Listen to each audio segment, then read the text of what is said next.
di Sorry Pak, ini putus-putus ya Pak? Halo? langsung dimulai. Suara saya jelas ya Pak? Iya, Jelas Pak, jelas. jelas ya. Oke, sorry. Baik. Ya, silakan Pak.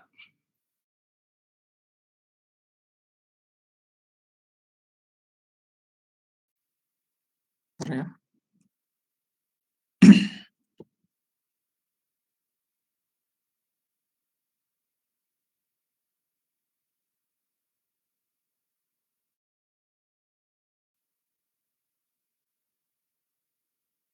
Oke.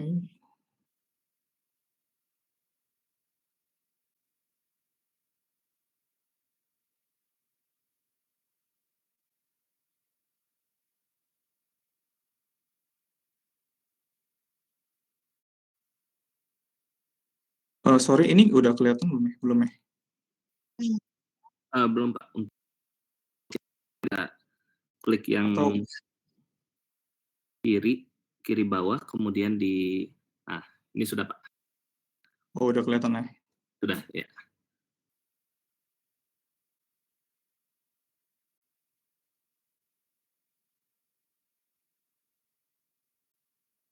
Oke.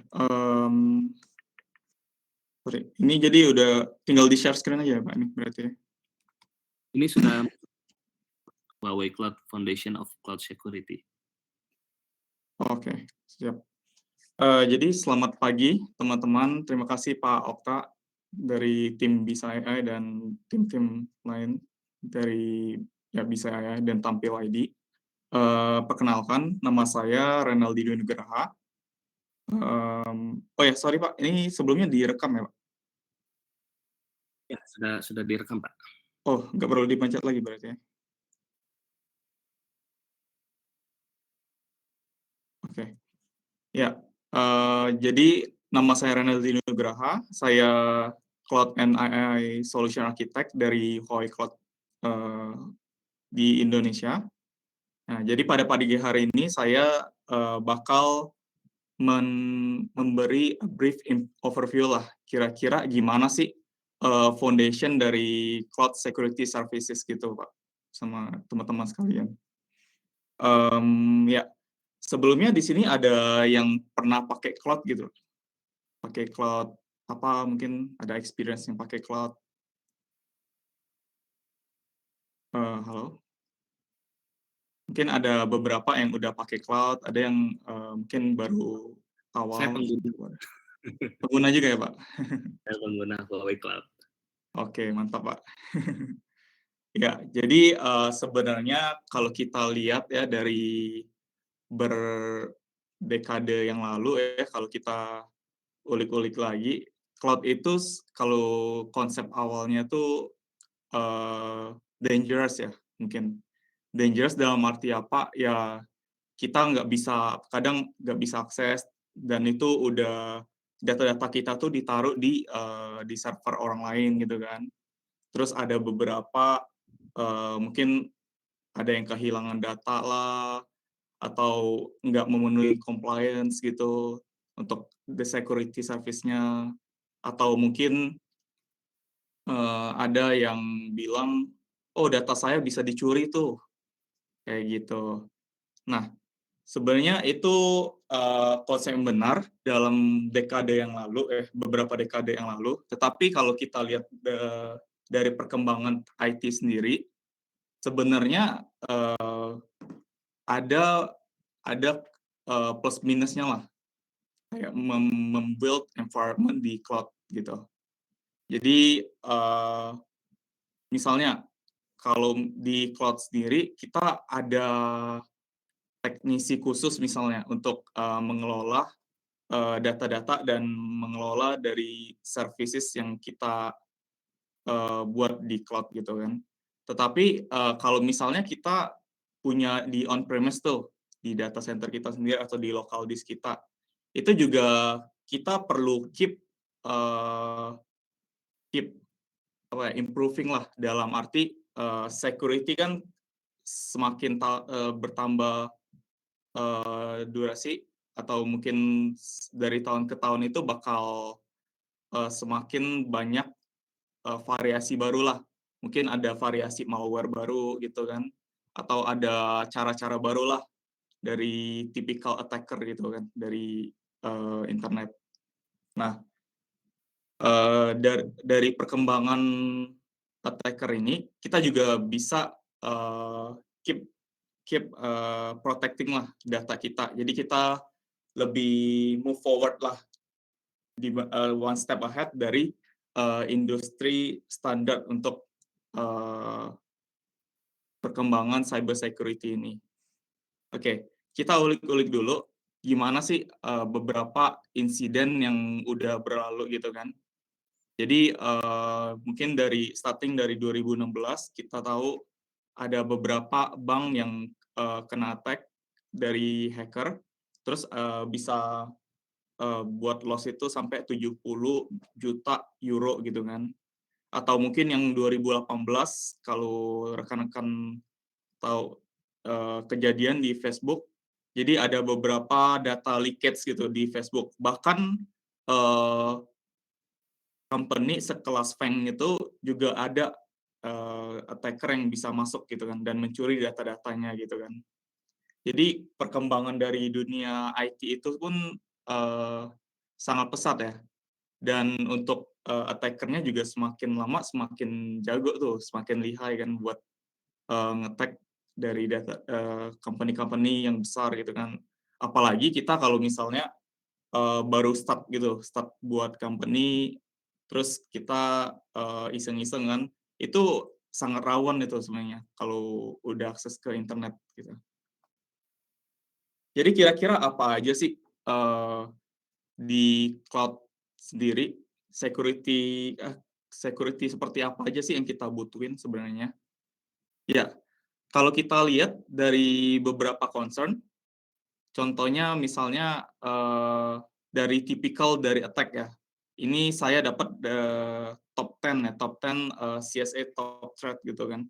Pertama mungkin data leakage, beberapa insecure port, exploit system, account hijacking, malicious insider, terus ransomware mungkin, terus ada DOS, denial of service, terus data vulnerability, permanent data loss gitu kan. Ini beberapa dari top threat yang ada di sekitar environment internet lah gitu, environment di internet. Terus kira-kira requirement apa biasanya sebuah enterprise itu butuh buat mastiin kira-kira cloud environment mereka tuh safe gitu kan. Yang pertama mungkin continuity assurance ya, di mana kita butuh sebuah cloud yang bisa prevent, dalam arti jika ada network network issue gitu kan, terus ada beberapa attacker itu, jadi kita bisa prevent gitu kan, attack yang dilancarkan gitu. Terus controllable operation dan maintenance kan. Kita sebenarnya pakai cloud, terus kita juga mikir lagi, oh gimana kalau misalnya ada attacker tuh masuk, kita harus ngapain gitu kan. Nah kita butuh juga operation dan maintenance dalam hal tersebut. Yang pertama di segi dari security policy configuration-nya kan. Ada beberapa port yang harus kita atur sebelum kita setting environment di cloud sendiri. Terus kita juga butuh operator tuh buat trace sama audit gimana security dari cloud kita sendiri gitu kan. Terus yang untuk ketiga mungkin requirement yang penting yaitu data confidentiality gitu. Di mana kita juga harus memprotect dari thief dari luar gitu kan. Terus kita juga perlu adanya visibility dari cloud service provider sendiri, bahwa kita bisa akses sendiri data-data kita, bukan kita taruh di third party terus datanya tuh nggak bisa kita akses gitu kan, kayak gitu. Terus gimana sih compliance di Indonesia sendiri sebenarnya ada 3 compliance yang mengatur, data protection dan cyber security di Indonesia. Yang pertama tuh, peraturan EIT nomor 9 tahun 2016. Terus kita juga ada, government regulation nomor 71 2019. Ini mengatur implementasi dari electronic system dan transaksi kan. Terus, yang terakhir tuh ada, MCI, yaitu, mengenai protection di electronic system juga gitu, atau lebih dikenal biasanya namanya PDP regulation kan. Oke, mungkin di sesi pagi ini saya lebih, kita kan sekarang lagi ngomongin cloud gitu. Mungkin saya bakal refer ke, cloud yang di mana tempat kerja saya ya di Huawei Cloud gitu kan. Jadi, semuanya sebenarnya setiap cloud itu hampir sama untuk, security environment-nya gitu. Jadi saya refer, untuk Huawei Cloud gitu. Nah, jadi kalau kita ulik-ulik lagi, gimana sih, protection system dari, cloud sendiri? Yang pertama kita perlu tahu, bahwa di cloud services sendiri itu security-nya itu, terbagi di beberapa bagian. Misalnya, di bagian software as a service, platform as a service, sama infrastructure as a service. Itu, berbeda-beda. Terus, kita juga bisa lihat kalau misalnya di infrastructure as a service, sorry, ini pointernya saya aktifin. Oke, infrastructure as a service kita juga udah lumayan lengkap. Kita udah bisa detect dari segi data security, host security, sama virtual network security. Dan ini 3 hal yang wajib ada di sebuah cloud platform gitu. Dan untuk, border protection-nya kita juga ada, protection di bagian firewall, VPN, terus, anti DDoS gitu kan. Terus kita juga, bekerja sama beberapa, platform untuk, security compliance-nya. Terus kita juga ada operation security, di mana, kita juga udah compliance sama beberapa, eee, lisensi gitu dari pemerintah, compliance dari government. Dan untuk O&M security-nya kita juga udah bisa deteksi, analisis, sensor, sama respon dari attacker gitu kan. Untuk compliance certificate-nya kita udah, CSA Star. Ini sangat penting untuk, sebuah cloud platform, baik, eee, ya GCP, AWS, Alibaba Cloud gitu kan. Ini, butuh ada, yang namanya eee, Cloud Service Alliance ini, certificate, atau PCI DSS, ISO 27001, dan lain sebagainya gitu kan.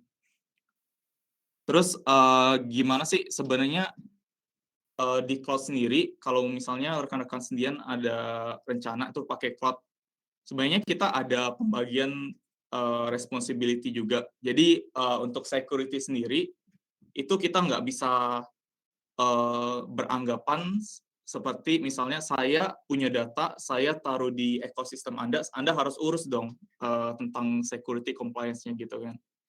Enggak, sebenarnya, untuk tanggung jawab security prevention, security ini, itu kita, eee, ada share responsibility lah.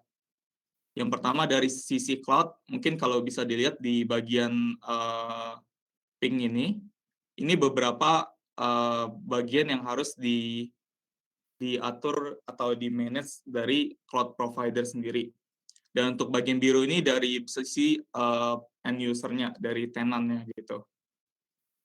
Mungkin kalau dari sisi cloud sendiri, mungkin dari application service, platform service, infrastructure service, physical service, itu udah, wajib disediakan atau di-manage oleh cloud, provider sendiri. Terus untuk dari bagian tenant sendiri, itu juga kita harus, compliance juga, kira-kira, oh, saya misalnya lagi mau deploy something di database A gitu kan.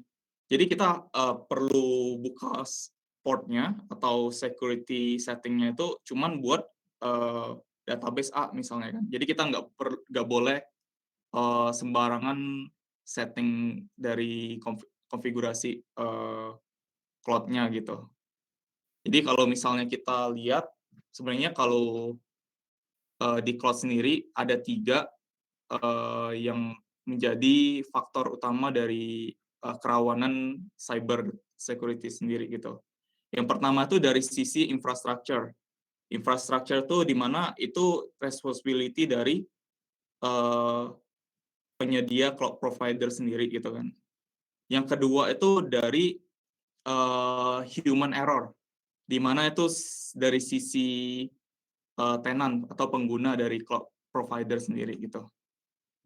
Nah, dari sisi tenant sendiri, ya mungkin kalau sebagai contoh, pas setting security, grupnya, mungkin dia open port semua gitu. Jadi setiap dia akses remote desktop itu, mungkin itu bakal tampak di attacker dan attacker bisa masuk, ke sistem dari cloud-nya sendiri gitu kan.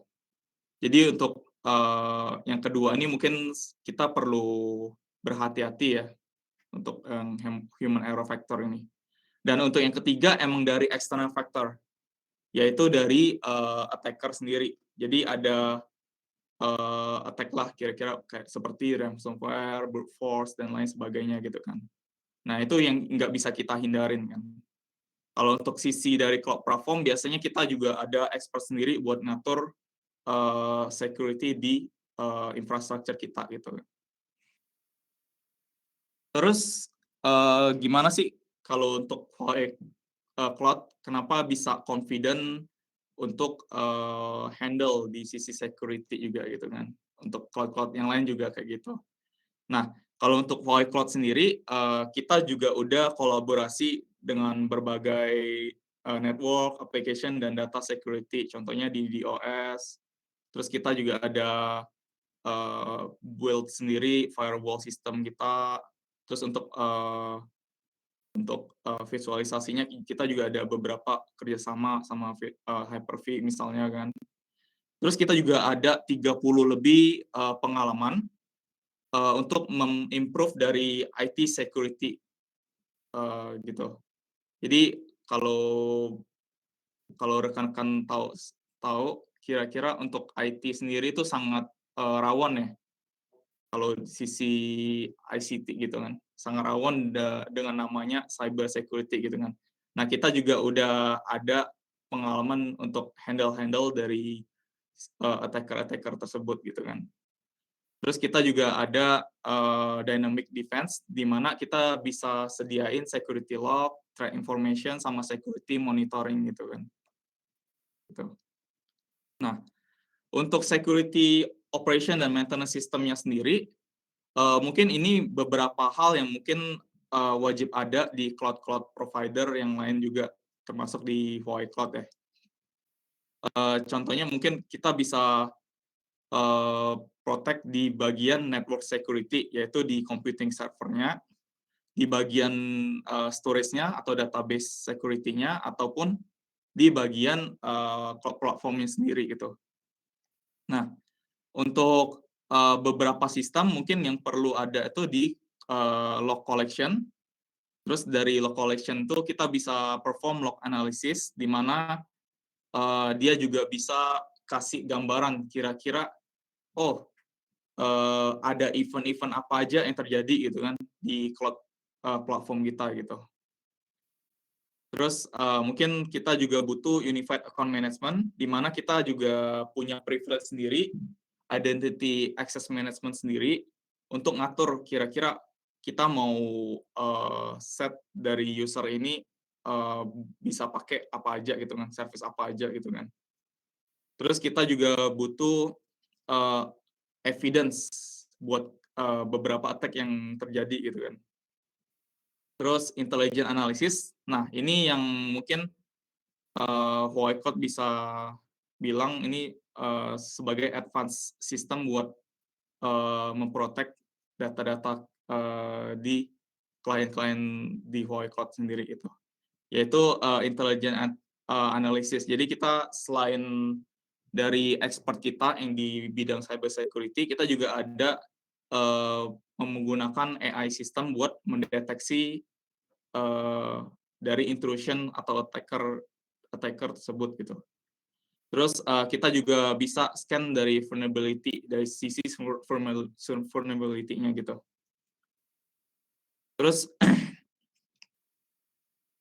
untuk compliance sendiri kita juga udah dilengkapin dengan 20 sertifikasi worldwide.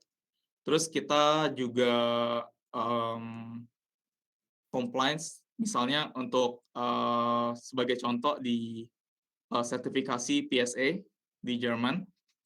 Kita juga udah provide 31 lebih kategori dari security regulation, 50 lebih security technology baseline, 1.000 lebih dari test cases, 3 third party validation. Jadi kita juga pakai third party buat validasi kira-kira keamanan di cloud kita tuh kayak gimana. Terus benchmark, di mana kita juga put minimum sama beberapa value di mana kita bisa set threshold minimum kita harus comply dalam sisi berapa persen gitu kan. Terus kita juga ada 200 lebih personel yang dialokasiin buat security improvement gitu kan. Kita sebenarnya company yang menjunjung tinggi yang namanya research and development ya. Jadi kita juga keep improving lah dari sisi security gitu.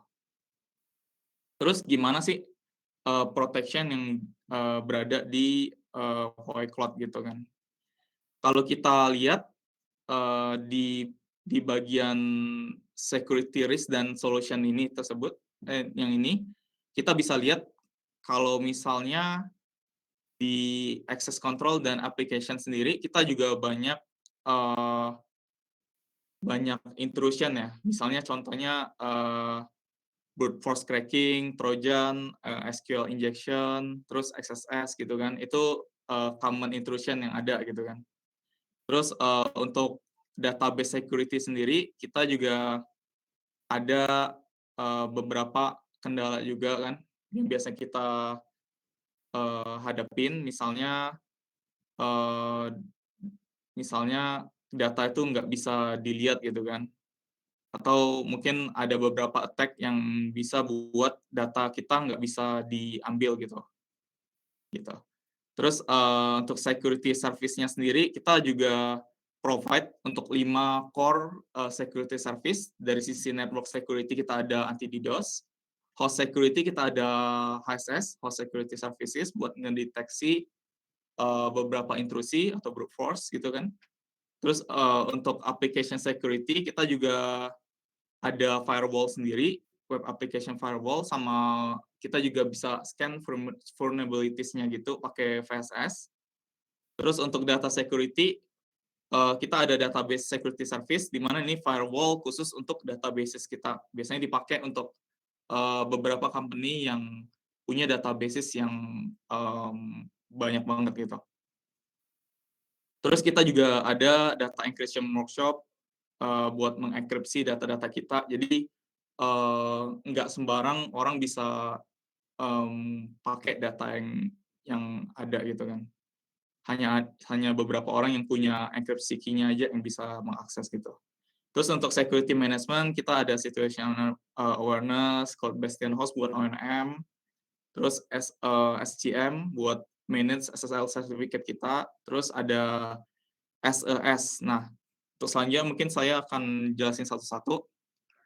Oke, dimulai dari anti DDoS, advanced anti DDoS, di mana kita juga bisa memprotek terabytes per second level attack tanpa adanya loss di bisnis kita gitu kan.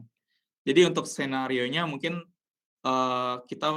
kita misalnya dari user sendiri kita bakal dapat yang namanya virtual IP. Nah, di virtual IP itu bakal masuk ke high defense data center kita.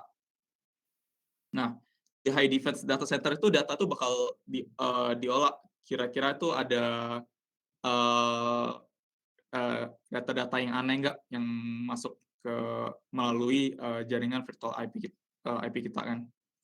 Terus dari itu bakal di-retrieve, traffic-nya dan masuk ke, origin server kita.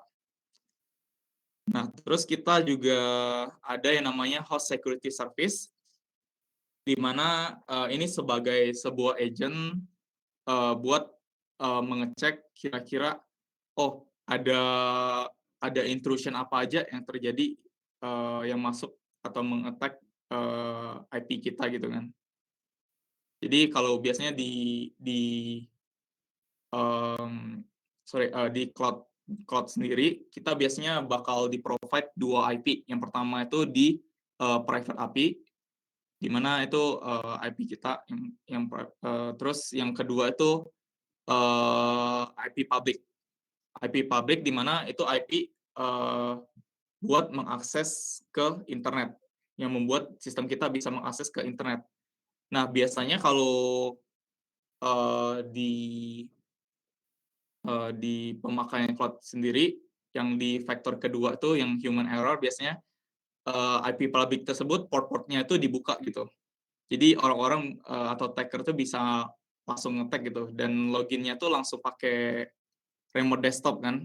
Jadi tanpa ada security protection gitu, atau service-service, buat nge-protect security.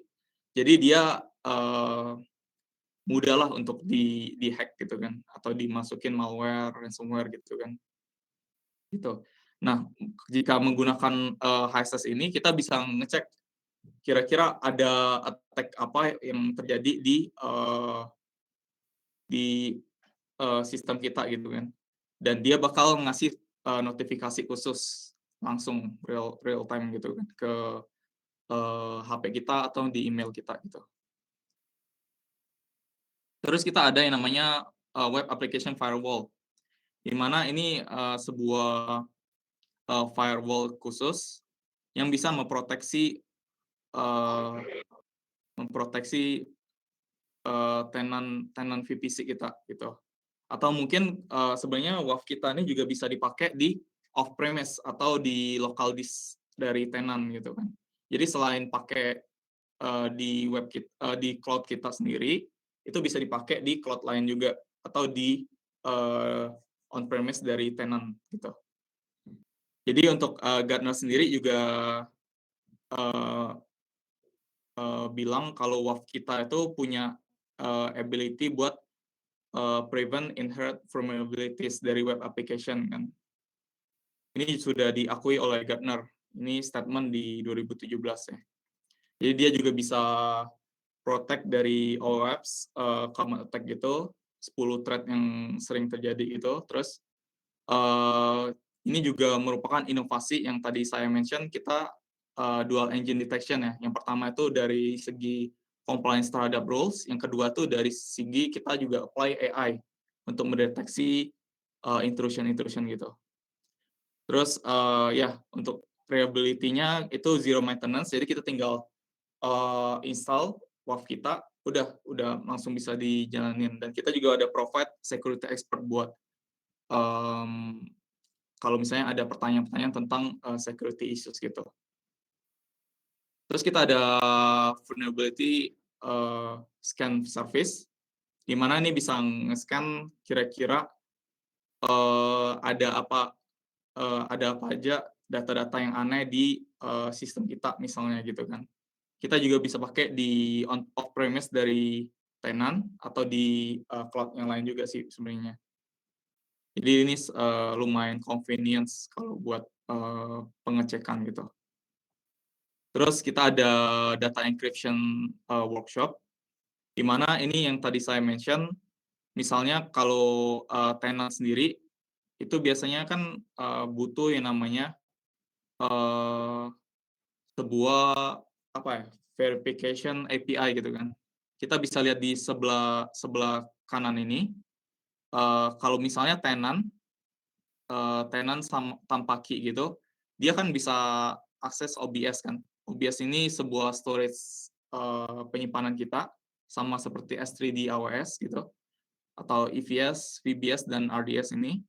Dan misalnya kalau tenant nggak ada key, dia nggak bisa akses data-data yang ada di OBS kita. Jadi walaupun attacker berhasil masuk gitu kan ke sistem kita, dia nggak bisa akses data-data tersebut gitu. Jadi data encryption workshop itu buat pengamanan ekstra lah. Kita ada 2 pengamanan ekstra dari sisi data encryption key-nya, terus kita ada juga master key gitu. Terus di final layer tuh di root key-nya, di login password kita gitu kan. Gitu. Jadi ada 3 proteksi key ini yang bisa menjamin data kita tuh walaupun dicuri hacker tuh nggak bisa mengakses gitu, kayak gitu. Terus kita ada di BSS, ini firewall di bagian databases. Jadi misalnya attacker masuk ke sistem databases kita, dia biasanya bakal diblok dari databases firewall kita gitu. Jadi ini juga bisa menyediakan fitur dynamic masking, di mana original data itu nggak bisa dimodified gitu kan, atau oleh anonymous user gitu. Atau juga bisa kita nge-audit kira-kira ada attack apa aja yang terjadi di database kita kan, buat nge-scan kegiatan apa aja yang aneh di database kita gitu kan. Jadi kita juga provide buat log, khususnya di bagian query, atau misalnya ada penggantian data, misalnya ganti apa gitu kan, kita ada provide semua. Terus pas delete datanya juga kita ada log-log tersendiri gitu. Ini secara real time gitu. Jadi tanpa permisi biasanya dia bakal mengirim sebuah SMN atau email khusus, oh ternyata ada attacker yang masuk ke database kita, terus dia juga ada ngutak-ngatik data-data kita kan, itu langsung bisa di-alarm gitu. Terus mungkin di bagian security management-nya kita juga ada security expert service, di mana ini expert kita yang di HQ, mereka juga udah certified, CISA certified gitu. Terus mereka juga bisa bantu dalam sisi pengecekan, atau misalnya ada mau tanya-tanya gitu kan, buat monitoring atau gimana cara improve dari security setting kita gitu kan. Kita juga ada expert-expert gitu di bagian security ini. Terus ini security expert tadi, di mana ini juga kita menyediakan sistem grading, di mana kita bisa mengevaluasi sebuah institusi gitu. Terus kita juga buat registrasi gitu. Jadi dari customer tuh hanya perlu submit material untuk registrasi, terus kita bakal examine application tersebut, terus kita lakuin pengecekan gitu kan. Terus rektifikasi, di mana ini seperti assist buat rektifikasi data-data itu, atau evaluasi dari cloud security kita gitu kan. Kira-kira gimana untuk pengamanan kita udah oke atau enggak gitu kan. Terus dia juga menyediakan feature supervision, di mana dia bisa provide technical support, dia juga bisa mastiin kira-kira security setting kita tuh compliance udah belum, udah sesuai best practice atau belum gitu kan, kayak gitu. Terus kita ada di bagian security management, kita juga ada situational awareness, di mana kita kalau misalnya berbagai data itu bisa di-trigger gitu kan, untuk situation awareness berdasarkan big data analysis teknologi yang kita ada gitu. Jadi dia juga menyediakan threat event monitoring, asset security situation, host security presentation, terus log buat ngecek real time, secara real time gitu kan. Terus, mungkin ini yang terakhir ya, untuk, Cloud Bastion Host, ini sebuah ORM management kita di cloud. Jadi misalnya, dalam suatu cloud ekosistem sendiri, penggunaannya kan banyak banyak banget. Misalnya kita buka perusahaan gitu, bangun, sebuah ekosistem di cloud. Terus kita juga punya banyak employee gitu, buat yang ngakses-ngakses ke cloud kita gitu kan. Atau mungkin employee di cabang-cabang kantor yang lain, atau mungkin kita butuh konsultan buat ngecek-ngecek data kita. Nah, itu kan kita kasih akses tuh kepada, eee, employee, terus, third party kita, atau mungkin, manajemen kita kan, gitu. Itu kita kasih akses. Nah, di Cloud Bastion Host ini, kita bisa ngatur sendiri, oh ternyata employee ini hanya bisa akses misalnya, eee data di A, B, C gitu kan. Terus sebagai, third party dia bisa akses, data yang A, B, C gitu, atau D gitu kan. Jadi dia bisa, automatically lah kira-kira, butuh apa, butuh service apa aja untuk tenant A, butuh service apa aja untuk, tenant B gitu. Terus kita juga ada SSL Certificate Management, di mana, kita udah menyediakan sebuah API khusus buat, ngecek certification, authority-nya gitu. Jadi SSL yang udah dibeli di hostingan yang lain misalnya, atau mungkin, internet provider lain, bisa dipakai gitu, menggunakan ini, SSL Certificate Management kita gitu. Terus, untuk security ecosystem sendiri, kita juga ada kerjasama dengan berbagai, security company, misalnya McAfee, terus, kita ada Sophos, Sunsec, terus CFSA, dan lain sebagainya gitu kan. Terus untuk security market kita udah, provide kelima hal ini 5 core dari yang penting di security, di cloud sendiri, yaitu network security, host security, data security, application security, sama security management yang tadi saya jelasin. Untuk security service-nya yang tadi saya jelasin ada anti DDoS, terus ada firewall, host security service, KMS encryption, terus ada, database firewall juga di BSS kan. Dan ini bisa dipakai di berbagai industri, gitu. Untuk case study sendiri, ini contoh architecture dari, cloud security. Oke. Jadi misalnya, untuk tenant sendiri biasanya dia, mereka aksesnya melalui internet kan, dari external access atau mobile apps gitu kan. Dia bakal, masuk, ke layer pertama dari security protection kita, yaitu anti DDoS gitu. Terus dia bakal melalui, web application firewall kita, terus dia masuk ke ELB, di mana di ELB ini merupakan transport layer, dia bakal mendistribusikan, traffic ke, ECS. ECS ini sebagai virtual machine kita gitu. Dan di bagian ECS ini sendiri, kita juga ada isolated network yang dinamakan virtual private cloud. Jadi dia isolated network sendiri, di mana kita bisa ngatur security group-nya, kita bisa open port apa aja. Misalnya kita mau akses databases di MySQL misalnya kan, kita open port-nya itu hanya di 3306 misalnya. Terus kita juga bisa specified IP gitu. Misalnya kita ada pakai VPN, kita bisa specified IP port-nya gitu kan. Jadi, keamanan ekstra lah istilahnya.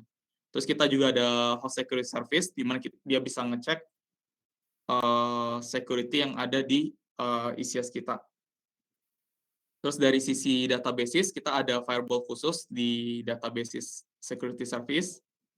Terus, kita juga ada menyediakan data encryption di setiap storage service kita, di relational database, di elastic volume service, di object storage service kita juga gitu.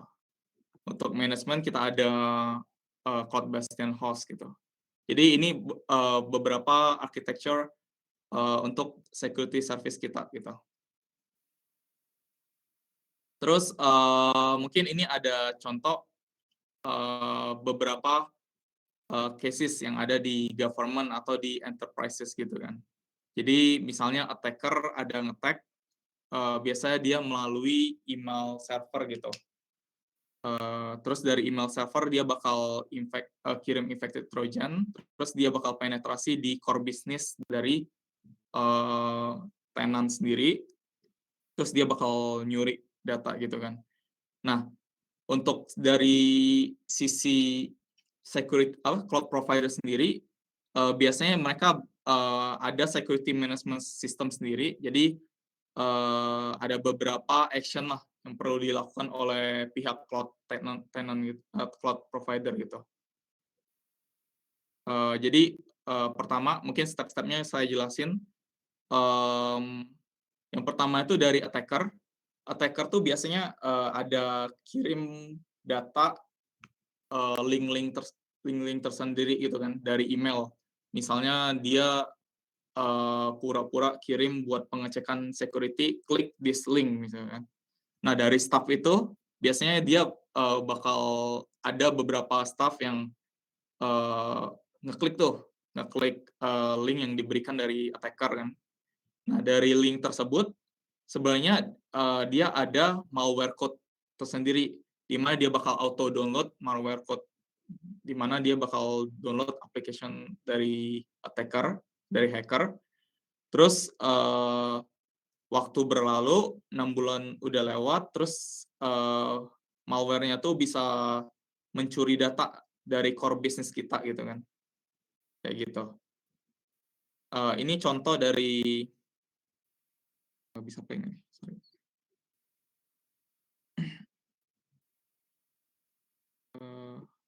Ini nggak bisa play.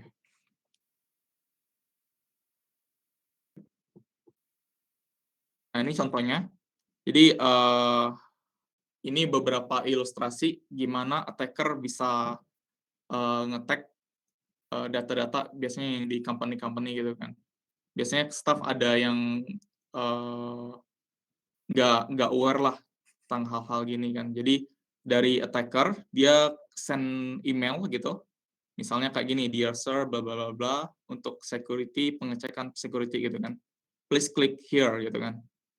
Jadi malicious code ini udah masuk di link ini dan link ini. Terus dari ketika dia send, dari sisi employee sendiri, dia misalnya buka ini, klik, dan dia akan diarahkan ke ini. Tapi di sini nggak ada kelihatan apa, download apa kan. Cuman malware itu udah masuk ke sistem dari cloud ekosistem sendiri gitu. Dan selanjutnya, tenant itu bisa langsung remote ke komputer dari employee, dan dia bisa download beberapa confidential file dari employee itu tanpa disadarin gitu. Nah, misalnya ini confidential file dari annual report itu dicuri gitu kan. Nah, dari sisi cloud sendiri, khususnya di Huawei Cloud sendiri, kita sebenarnya ada yang namanya multidimensional analysis model, di mana dari SES tadi, security expert service kita, itu bakal melakukan multi-dimension analysis model. Ditambah juga kita juga ada AI khusus buat ngecek vulnerabilities dari sistem kita gitu. Di mana ya kita ngecek dari sisi data, dari host, visualization network.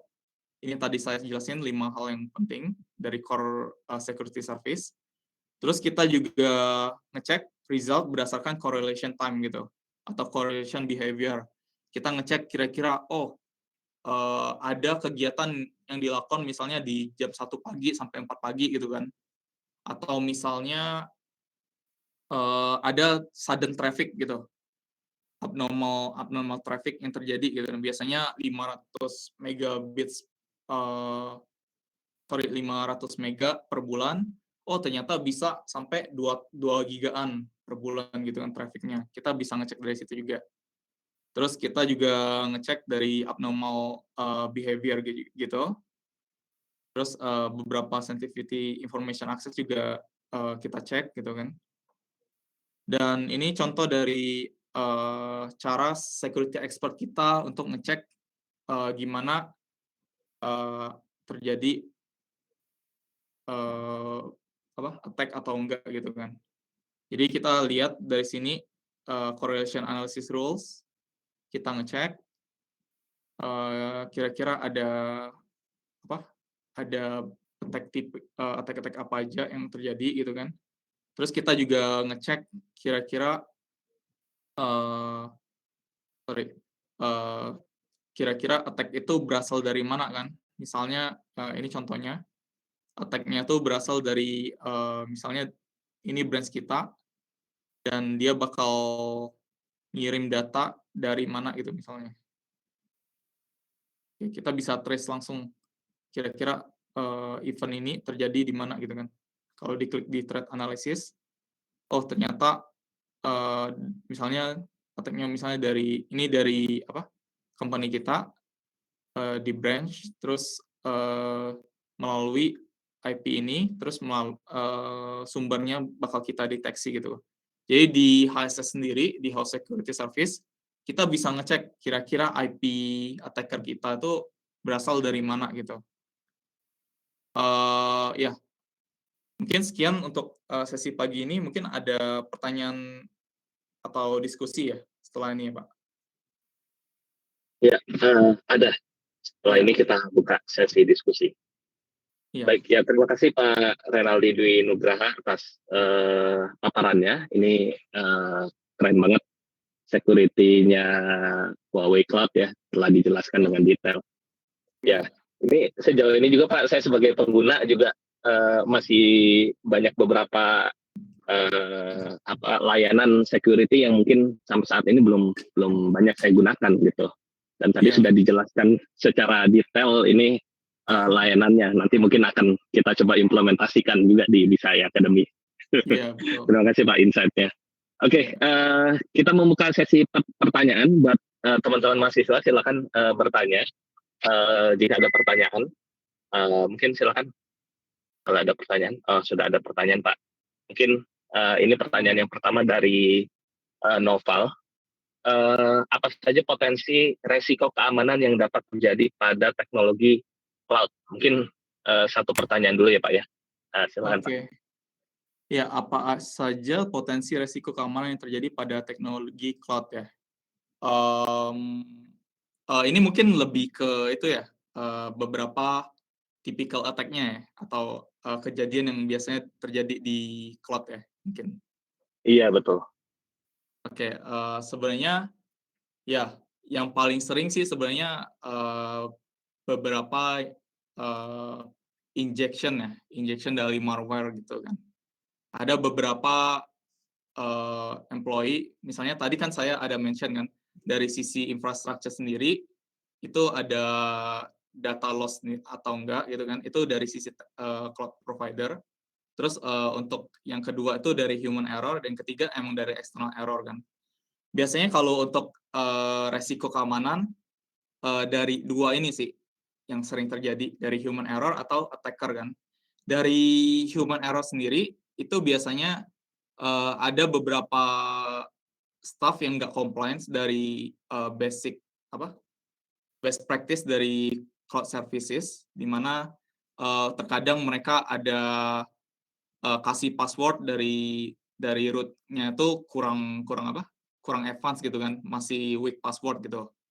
Misalnya ada yang ketik passwordnya 1, 2, 3, 4, 5 gitu doang gitu kan. Nah itu sangat rawan buat ngetek gitu. Terus yang dari sisi eksternal ini sendiri, biasanya untuk typical attack itu mungkin salah satunya brute force ya. Jadi kalau dari hacker sendiri, mereka biasanya ada aplikasi tersendiri di mana mereka bisa kirim beberapa apa ya sebutannya, attack lah, brute force gitu. Misalnya ada 1000 attack per detik gitu kan. Nah dari 1000 itu dia bakal nge-try password yang ada yang di cloud itu sendiri gitu. Seperti tadi misalnya ada employee yang pasang password 1, 2, 3, 4, 5 kan. Tapi kalau di aplikasinya bisa ngecek beberapa probability dari password gitu kan. Nah, itu sangat mudah di-attack dari sisi password-nya. Terus mungkin dari sisi yang tadi yang human error itu ada yang buka port sembarangan.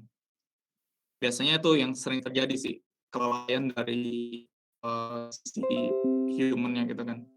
Jadi terkadang staff dari enterprise sendiri itu ada yang open all port gitu kan. Kan kalau untuk security di vault-nya itu kan di open all port kan. Tapi ada yang open all port terus dia nggak pakai pengamanan ekstra. Misalnya nggak pakai VPN kah, nggak pakai firewall kah, nggak pakai database firewall gitu kan. Nah, dari sisi itu attacker tersebut bisa nge-attack itu ketika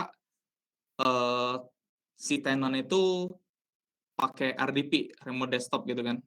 Nah, dari remote desktop dia lihat, oh, all port-nya Tes. udah kebuka tuh. Tes. Ya. Masih kedengeran ya, Pak? Ya. All port dibuka, terus dia ada chance tuh buat install beberapa malware gitu kan. Kayak gitu. Biasanya sih brute force, malware injection, SQL injection, itu yang paling sering sih. Untuk tipikal malware yang baru-baru ini ransomware mungkin ya. Gitu, yang paling baru. Terus untuk pertanyaan kedua ya langsung aja ya Pak. Hal-hal yang perlu kita pertimbangkan ketika memilih penyedia dari jenis layanan cloud security di Huawei. Penyedia dari jenis layanan cloud security di Huawei.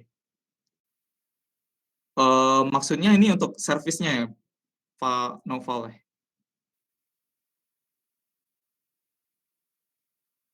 Ya, sepertinya untuk servisnya Pak ini. Ya, jadi kalau tadi coba saya sharekin lagi. Ini udah kelihatan ya?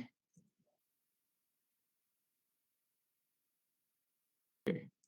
Sudah. Di bagian ya, share screen.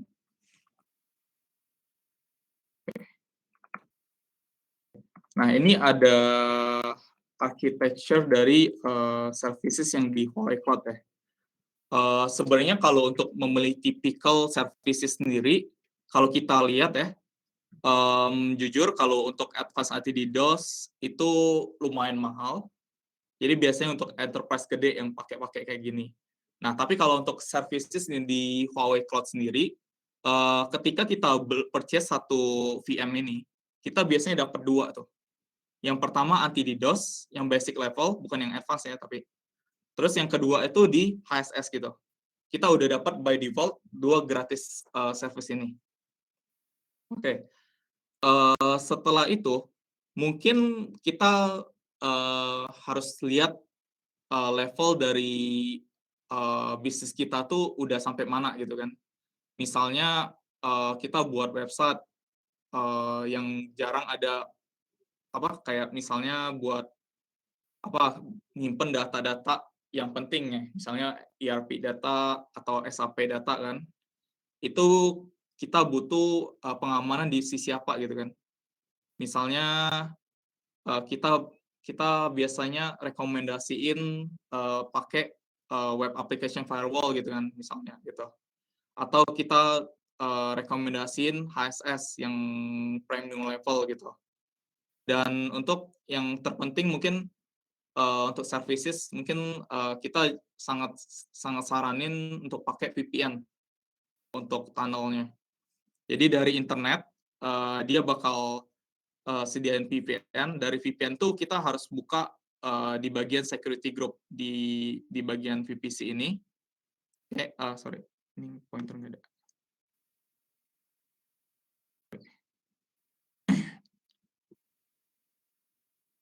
Oke, jadi biasanya kita saraninnya tuh pertama beli host security service yang typical premium karena dia bisa ngedeteksi berbagai tipe malware di luar sana kan, berbagai tipe attack. Terus kita juga perlu adanya VPN. Jadi dari internet tersebut nggak langsung masuk ke ICS kita. Jadi biasanya dari internet dia bakal masuk VPN, terus baru masuk ke server kita, ke environment VPC kita gitu. Nah, sebenarnya untuk security ini udah cukup sih dari sisi bisnis yang masih development gitu, dari tahap development gitu. Atau mungkin ini sebentar saya iris. Atau mungkin kalau untuk architecture-nya sendiri, sorry. Oke.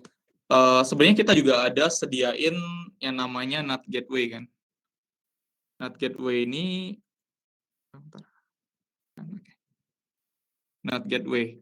Nah, jadi tadi yang saya sampaikan untuk ICS sendiri biasanya kan kita ketika kita beli itu kita ada di provide dari private IP satu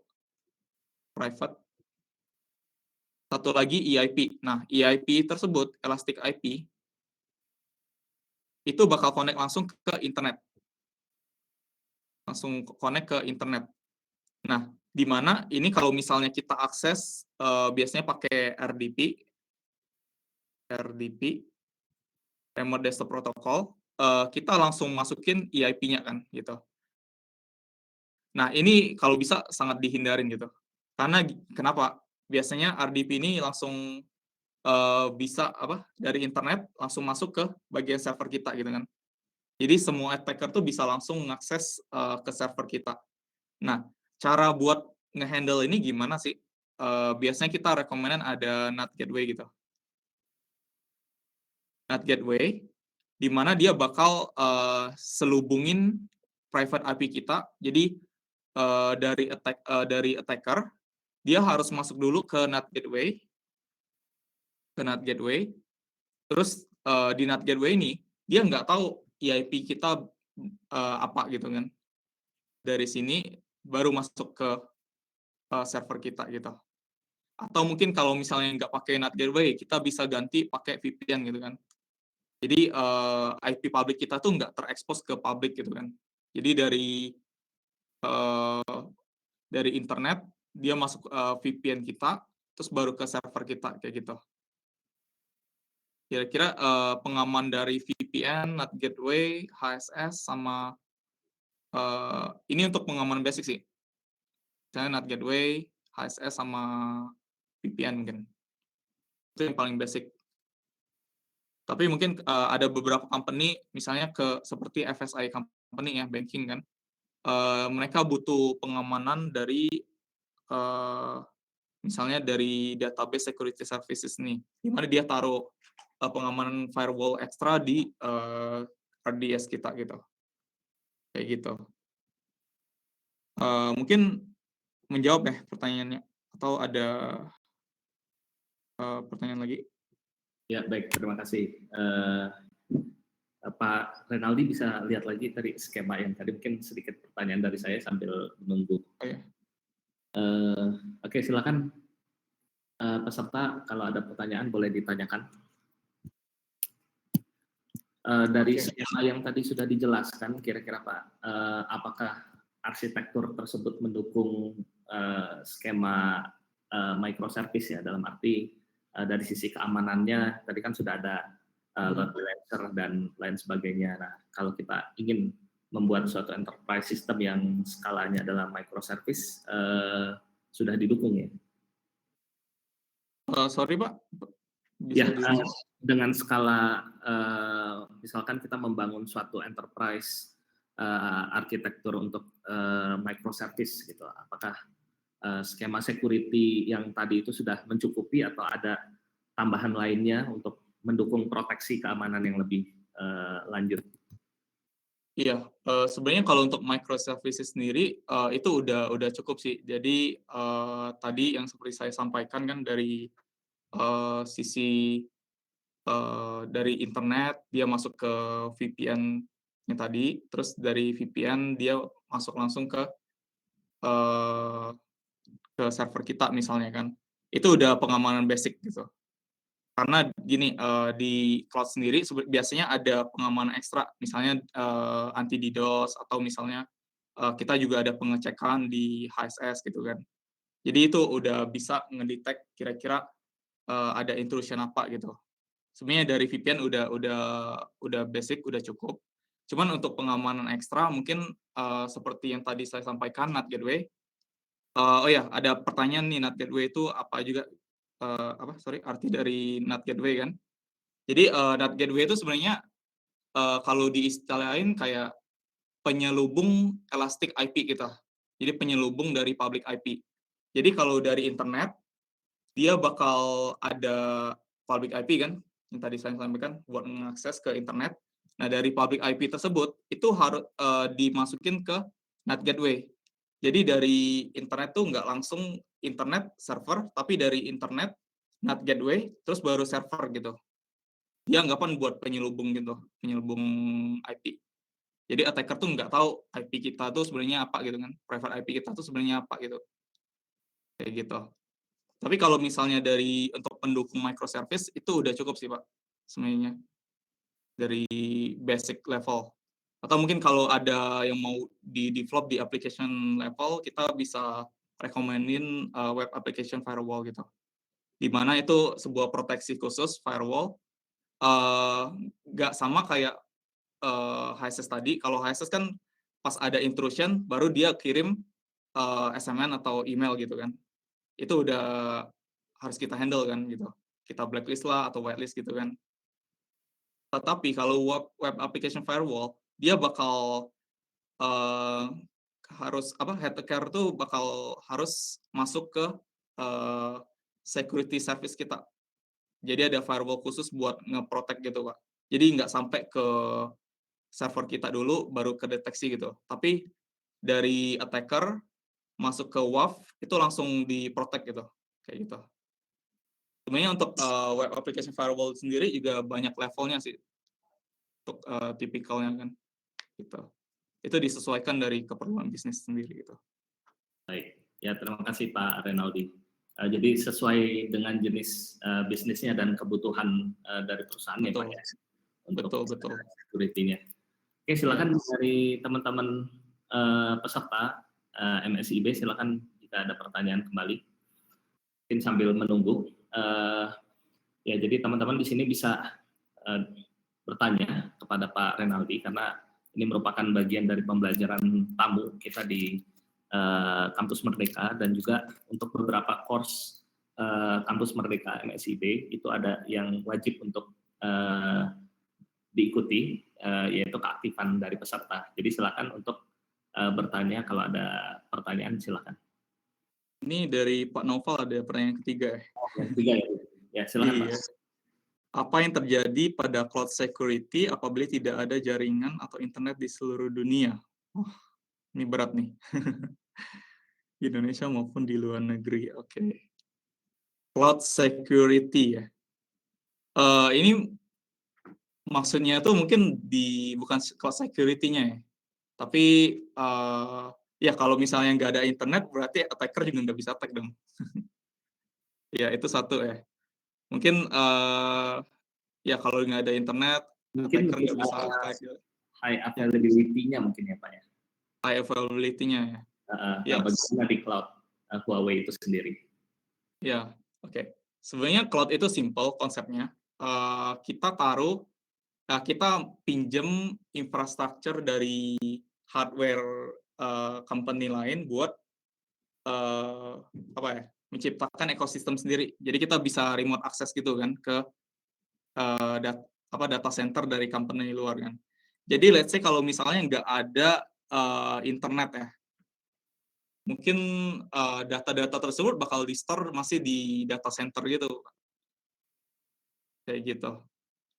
Jadi sebenarnya nggak ada kendala sih kalau misalnya internetnya keputus gitu kan. Tapi data-datanya masih safe sih harusnya. Kayak gitu. Ya, pengalaman kami juga sudah menggunakan Huawei Cloud ini tidak pernah putus Pak. Iya. 24/7. Ya 24/7 sih ya. Harusnya nggak pernah terjadi deh, Pak. Iya, mungkin sudah ada Iya. mekanisme backup-nya ya Pak ya, mungkin kalau misalnya ada suatu kejadian tertentu di cloud mungkin ada suatu bencana alam dan lain-lain, itu sudah ada mekanisme backup yang memungkinkan end user itu tidak melihat adanya downtime gitu, seperti itu. Oke. Ya betul Pak. Sebenarnya untuk backup itu sangat diperlukan juga sih Pak. Sorry tadi saya kurang mention ya tentang backup ya. Sebenarnya data backup tuh sangat diperlukan buat data availability juga sih sebenarnya. Jadi kalau untuk data backup sendiri kita ada 2 services sebenarnya buat research recovery. Yang pertama itu di cloud backup recovery, di mana kita bisa anggapin ini saya coba tunjukin. Enggak.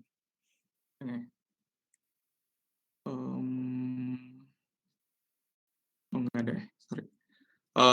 Jadi anggapan kita deploy 2 nih, ECS 1 atau VM 1 di AZ 1. AZ itu sebagai availability zone. Ini bisa kita cor-coran nggak sih? Oke. Udah kelihatan ya? Mungkin saya coret-coret di new tab. Ya sudah Pak.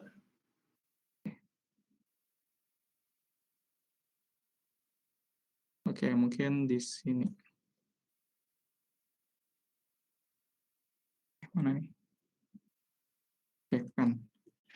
Oke, jadi konsepnya tuh sebenarnya dari ini kan internet ya. Sorry ya, ininya itu. Terus dari inet tersendiri kita sebenarnya deploy yang namanya VPC, Virtual Private Cloud kan. Nah, di VPC ini biasanya kita bisa buat 2 availability zone, di mana availability zone ini bisa diibaratin data center gitu kan, data center yang lain gitu. Jadi biasanya setiap region tuh ada minimal 2 availability zone gitu, 2 data center di mana tempatnya tuh berjauhan gitu. Nah, dari 2 availability zone ini kita bisa deploy misalnya ECS kita, ECS 1, ECS 2, misalnya ini satu sistem kita kan, ECS 1, ECS 2 gitu. Terus di sini juga ada ECS lagi, ECS 1, ECS 2 gitu kan. ECS 2. Gitu.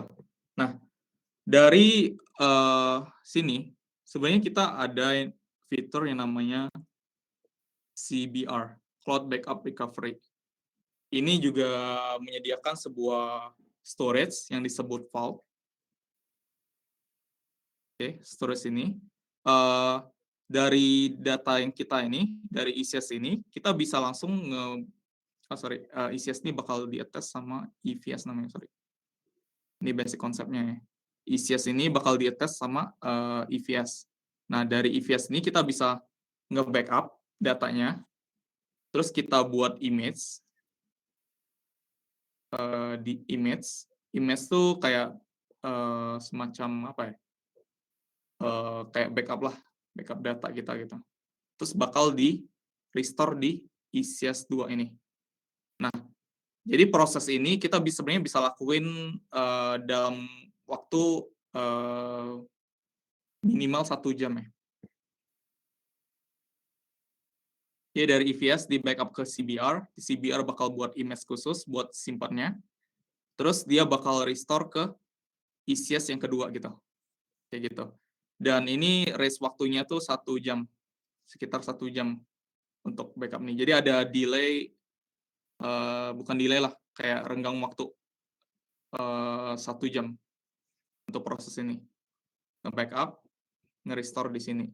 Jadi misalnya kalau ECS di AZ 1-nya ngedown atau kebakaran atau musibah gitu kan, gempa, kebakaran gitu kan.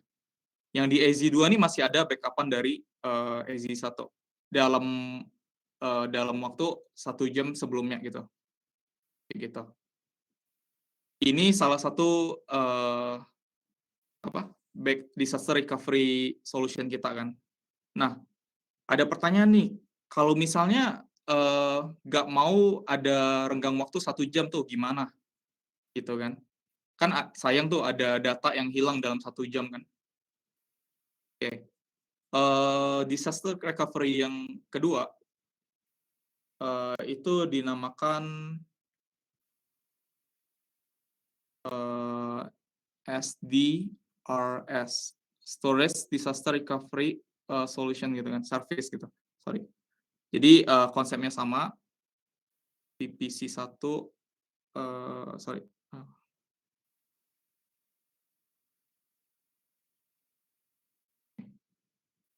Oke. Ini VPC. VPC ini isolated network kita ya. Terus di sini ada AZ1, ada AZ2. Oke. Nah, gimana sih cara biar kita nggak ada downtime gitu kan, nggak RPO-nya tuh zero gitu. Kita ada yang namanya SDRS ini, dia bakal saling tersinkronisasi. Jadi ini sebuah active solution yang kita provide gitu. Jadi downside-nya itu mungkin lebih mahal ya dibandingkan yang tadi. Kalau yang tadi kan kita save-nya di image, terus kita bisa restore kan datanya gitu. Tetapi kalau SDRS itu saling tersinkronisasi satu sama lain. Jadi let's say kalau misalnya AZ1 itu down, AZ2 ini masih itu punya data di AZ1 gitu. Jadi datanya saling tersinkronisasi gitu. Kayak gitu, Pak. Ini active solution. Yang tadi active passive solution kayak gitu. Jadi kita bisa menjamin kira-kira data kita tuh nggak hilang ketika ada disaster atau data centernya itu kebakaran atau gimana gitu. Kayak gitu. Mungkin menjawab ya, Pak? Terima kasih Pak Renaldi. Ini mungkin ada satu pertanyaan terakhir, sudah jam 9:30. Pertanyaan dari Dimas. Untuk perusahaan startup mungkin kurang affordable kalau nyewa pentester untuk melakukan pentest ke service mereka. Apakah jika hanya menggunakan security service dari Huawei sudah cukup? Untuk melakukan stress test atau pentest mungkin ya Pak ya. Mungkin bagaimana mekanismenya atau karena kan mungkin ada cost yang harus dikeluarkan juga terkait dengan ini. Apakah sudah ada suatu fitur dari Huawei untuk melakukan semacam ya stress test mungkin? Stress test untuk traffic ya biasanya Pak? Iya betul, untuk API atau traffic. Oke, sebenarnya kita juga ada sih buat pengecekan untuk traffic sih. Coba saya lupa namanya. Tapi ada sih sebenarnya Pak untuk pengecekan untuk traffic Pak. Jadi kita bakal generate juga report khusus. Jadi untuk pengecekannya mungkin kita ada running satu ECS. Terus dari ECS tersebut kita bakal input misalnya ada 300 user gunain